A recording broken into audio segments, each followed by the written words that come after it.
presidente. Buenos días. Bueno, traigo aquí el Grupo Parlamentario Popular. Traemos una proposición no de ley que nos habla de dos conceptos. Uno de ellos es fácil y todos los que estamos en la Cámara lo entendemos, que es un niño, que es un adolescente, es fácil de entender. Pero el segundo es el concepto de altas capacidades, que ya no diría yo que sobre todo aquellos que no están en el sistema educativo, por su trabajo, lo entiendan tan fácil. ¿Qué es la alta capacidad? Bueno, lo primero que hay que decir es que la alta capacidad existe. Y digo esto porque hasta los años 50 del pasado siglo se discutía si era un concepto existente o no existente y que tuviera que ser tomado en cuenta en los sistemas educativos. A partir de esa época es un concepto que, a pesar de que ha sido controvertido en determinados aspectos, se da por hecho que es existente y nos diferencia a unos alumnos de otros. El problema que tiene la alta capacidad actual es que nos quedan a todos unos estereotipos en la cabeza, unos estereotipos que aún perduran, y si les preguntase a ustedes, a cualquiera de los diputados, qué es un niño de altas capacidades, pues muchos de los que estamos aquí presentes, y por supuesto la sociedad, los que están fuera, piensan en un pequeño genio, piensan en un Mozart que con 6 años compone sinfonías, o en un pequeño Einstein. Y esto evidentemente no solamente no es así, sino que ha hecho mucho daño y ha hecho que la alta capacidad no sea entendida por la sociedad en su conjunto. Ni siquiera el coeficiente intelectual, que las antiguas teorías decían, bueno, era muy sencillo, si tenía uno más de 130 era de altas capacidades, si tenía uno menos de 130 no, ya no es un parámetro que sirva por sí solo, y aunque puede ser indicativo, no es ni mucho menos lo único que define lo que es una alta capacidad. Ya en los años 70 se empezaron a valorar otros parámetros, como una habilidad superior a la media, altos niveles de compromiso con las tareas desarrolladas, altos niveles de creatividad y la salida de los talentos múltiples. Y ya en ese momento, aquellos países que empezaron a trabajar con estos niños, con estos adolescentes de altas capacidades, se dieron cuenta de una cosa que podía ser el reverso de la medalla, que se producía la disincronía emocional.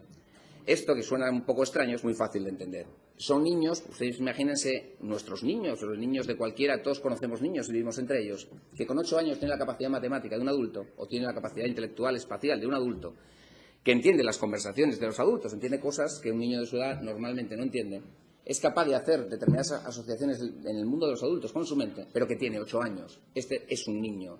Entonces se produce una disincronía, que no es otra cosa que una divergencia entre la edad intelectual y la edad emocional. Y en aquel punto se empezaron a ver los primeros problemas de estos niños, que si no eran detectados, tenían problemas de psicológica, emocional e incluso de fracaso escolar muy superiores a la media. Si no son diagnosticados correctamente, estos niños sufrirán problemas de integración social y de integración escolar. Y esto ya hace tiempo que los países que trabajan con ello lo han constatado.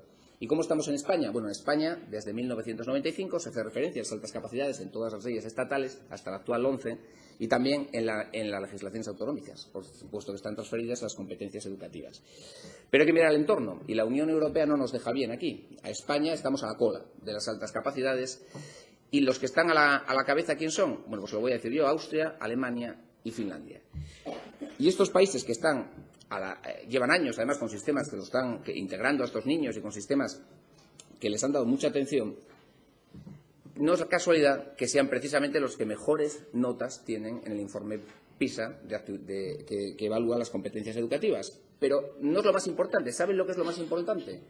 Que las alteraciones psicológicas de esos niños en estos países son menores. El fracaso escolar baja y sube la media de sus compañeros cuando están incluidos con el resto del grupo. Yo creo que esto es más importante incluso que el nivel educativo. Lo mismo pasa en Corea del Sur, que para que ustedes tengan una idea, el 15% de sus alumnos son de altas capacidades. Claro, si nosotros lo entendemos como pequeños Mozart o pequeños Einstein, esto no tendría sentido. Pero si entendemos como las altas capacidades niños que tienen un talento, una capacidad diferente, simplemente son diferentes por su capacidad de aprender, porque tienen un talento concreto, no todos son genios, ni mucho menos, pues entenderemos que sí pueden estar el 15% de la población, como pasa en Corea, que tiene unos excelentes resultados, los mejores del mundo en el informe PISA, pero también el reverso de la medalla, en menos problemas psicológicos de este tipo de niños y menos fracaso escolar.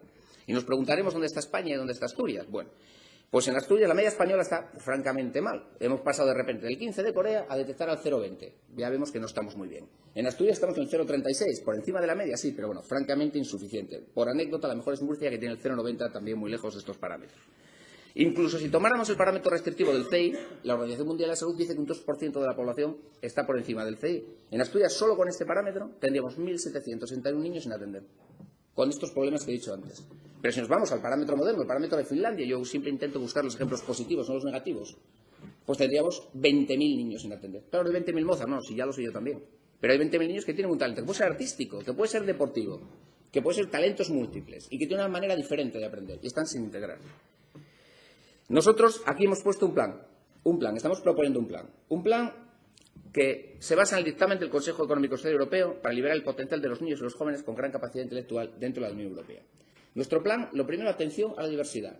No se deben atender por tener un talento excepcional, se deben atender porque son diferentes, como en otros se atiende a otros niños con otras características diferentes en nuestro sistema educativo. Pedimos una definición de alta capacidad, no decimos cuál, para eso estarán los expertos, pero actualmente en Asturias no está definida y aquello que no está definido siempre da lugar a diversas interpretaciones y es difícil de concretar en la práctica.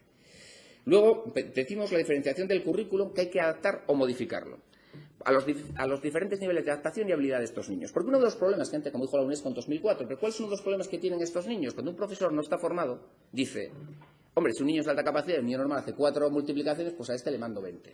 Y eso es un error garrafal y que se sigue cometiendo. Porque lo que va a lograr es más fracaso escolar. Si ya se aburría el niño con 4, imagínense ustedes haciendo repetitivamente algo que no le motiva 20 veces. Cualquier proceso de adaptación curricular o cualquier proceso de flexibilización debe contar con estas diferencias y este espíritu.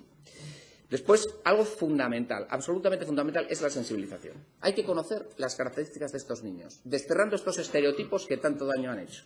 Y no solamente es un problema de la comunidad educativa, que por supuesto es un problema de la sociedad, porque ¿saben quiénes son los primeros que no entienden las altas capacidades? Los padres. Cuando a un padre le dicen que su niño es de altas capacidades, no sabe lo que le están diciendo. No tiene ni idea y no tiene por qué tenerla. Tenemos que ser nosotros, el sistema, el que sea capaz también de explicárselo, de integrar a los padres. Porque el niño tiene que tener esas atenciones diferenciadas, tienen que extenderse a la familia. Otro punto fundamental, la identificación y la intervención temprana. Aquí es clave. Además hay una cosa, los datos no mienten. Cuando estos niños se detectan rápidamente en cualquiera de estos países, el índice de fracaso escolar es muy inferior a la media. Cuando estos niños se detectan posteriormente, ya probablemente a veces con situaciones complicadas en los colegios, incluso confundidos con otras patologías como déficit de atención, el fracaso escolar aumenta exponencialmente, llegando al 60%, muy superior a la media de lo que tendrían de no tener altas capacidades. Y hay otro tema aquí muy curioso, que es el tema de la igualdad. Ustedes saben que si los niños, cuando se detectan temprano, los niños y las niñas tienen los mismos porcentajes de alta capacidad. Sí, pero ¿qué pasa cuando se detectan tardíos? Que hay hasta un 80% de varones y solo un 20% de mujeres. ¿Qué pasa? ¿Que las mujeres van perdiendo la capacidad por el camino? Evidentemente no. Hablando con profesionales, lo que pasa es un fenómeno muy curioso. Las niñas, como no entienden, no se ha explicado lo que es la alta capacidad, no quieren. Se camuflan. Palabras textuales de alguien que lleva 20 años trabajando con estos niños. Las mujeres tienden a camuflarse, no quieren, no lo ven positivo, quizás víctima de muchos estereotipos sociales más amplios y de lo que me faltaba. Y ya de altas capacidades ni siquiera se plantean hacer el test, con lo cual tenemos un 20% de mujeres. ¿Y aquí qué pedimos? Pues personal especializado, coordinación entre los psicólogos clínicos, pedagogos, profesionales y, muy importante, los padres.